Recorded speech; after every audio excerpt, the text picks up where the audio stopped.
जय हिंद।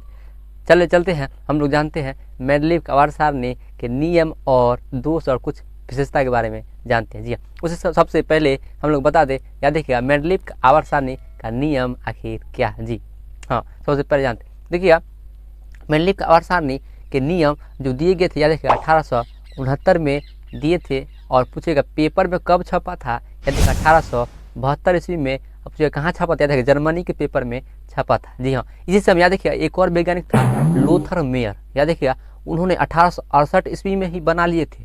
और हूबहू एकदम जानते हैं कैसा था, एकदम आधुनिक आवर्त सारणी जो है ना एकदम सेम था देखने में, है ना।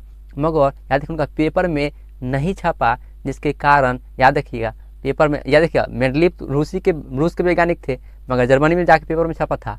और ये जर्मनी के ही वैज्ञानिक थे लोथर मेयर, तो वहाँ छप गया था। अब इनका छपेगा नहीं, यहाँ इसका याद देखिएगा नहीं पेपर में छपने के कारण इनके बारे में कोई अभी तक नहीं जानते। याद देखिए मगर 11th के NCERT में लिखा हुआ है, ठीक है ना, वहाँ पढ़ेगा देखिएगा। याद देखिएगा मगर यह तगड़ा बनाया था, याद रखिएगा, ठीक है ना। मगर याद रखिएगा यह पूछेगा आधुनिक पूछेगा कि आवर्त सारणी का जनक किसे कहा था पिता, तो मेंडलीव ही मारिएगा, ठीक है ना। आगे चलते इसी का नाम देखिएगा, इसका पूरा नाम दमित्री इवानोविच मेंडलीव है, ठीक है ना। याद देखिएगा इनका पूरा नाम NCERT में मेंडलीव लिखता है ना, मतलब 10वां वाला पढ़ेगा तो, और 11th में ठीक लिखता है मेंडलीव लिखता है, तो इससे कोई दिक्कत नहीं। आगे चलते अब देखिएगा इन्होंने देखा कि याद पूछेगा मेंडलीव की आवर्त सारणी के समय कितने तत्वों की खोज हो चुके थे 1869 में, मतलब बनाए थे। तो याद देखिएगा 63 गो कुल तत्व खोज हो चुके थे, ठीक है। उसमें देखिए क्या किए, 2 तत्व को पकड़े थे, एक हाइड्रोजन को और ऑक्सीजन को। देखिए कि हाइड्रोजन और ऑक्सीजन वो काफ़ी ज़्यादा सक्रिय होते हैं और सब तत्वों से अभिक्रिया भी कर लेता है और यौगिक बना लेता है। तो इन दोनों क्या किए, पकड़ लिए। अब पकड़ने के बाद क्या किए, बार बार देखिए कि अभिक्रिया कराने पर देखिएगा जब हाइड्रोजन अभिक्रिया करता है हाइड्राइड बनाया, जब ऑक्सीजन अभिक्रिया करता है तो ऑक्साइड बनाता है यौगिक। इनसे पता चला क्या, बहुत सारे 63 को क्या किए, काट लिए। 63 को काट लिए और सभी तत्वों को गुणधर्म के अनुसार लिख दिए और जो दीवार पे था पिन से चिपका दिए।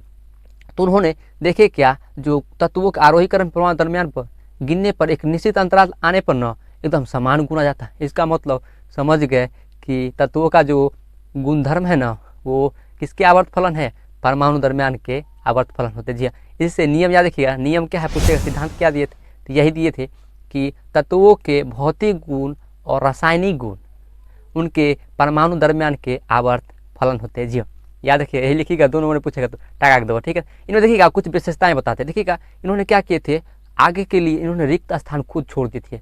जैसे देखिएगा एका बोरॉन में देखिएगा स्कैंडियम को रखा गया, उसी तरह एका एल्युमिनियम छोड़ दिए थे, जिसमें आगे चल के गैलियम को रखा गया तत्व को, है ना। आगे चल के Ga जिसको बोलते हैं ना संकेत है, स्कैंडियम को Sc। आगे चलते उसके बाद देखिएगा एका सिलिकॉन छोड़ गया, जिसमें याद देखिएगा जर्मेनियम Ge को रखा गया, ठीक है ना। याद देखिएगा इसके बाद देखिएगा पूछेगा जो मेंडलीव की आवर्त सारणी में क्षैतिज कतारे को क्या कहा जाता है, याद देखिएगा आवर्त कहते हैं, है ना, नीचे जो हॉरिजॉन्टल वाला आवर्त कहते हैं। याद देखिएगा या पीरियड। पूछेगा उदग्र स्तंभ को क्या कहते हैं, याद देखिएगा वर्ग या समूह या ग्रुप कहते हैं, ठीक है ना। पूछेगा को मेंडलीव की आवर्त सारणी के समय कुल कितने वर्ग थे, याद देखिएगा 9 गो था, जिसमें 8 गो तत्वों वाला था, मतलब 8 गो धातु था, और जो 9वां था मतलब शून्य वर्ग जिसको बोल सकते हैं, वो याद देखिए अक्रिय गैस का था, क्योंकि बाद में खोज हुआ था ना, इसलिए, ठीक है ना। 9 हो गया। पूछेगा आवर्त कुल कितने थे, याद देखिएगा 7 को, जो कि आधुनिक में भी है और यहाँ भी है, ठीक है ना। आगे चलते हैं, अगला हम लोग जानते हैं, अगला है किनके बारे में, दोष और सीमाएं जानते हैं आखिर क्या था। जी हाँ, सबसे पहले जानते हैं हम लोग आखिर दोष में सीमाएं में क्या था। पहले देखिएगा कि हाइड्रोजन, देखिएगा हाइड्रोजन का गुण जो था ना धातु की तरह, क्षार धातु के भी तरह मिलता था और हाइड्रोजन तत्व की तरह भी मिलता था। तो पगला गया आखिर इसको रखे तो रखे कहाँ सलाह इसको, है ना।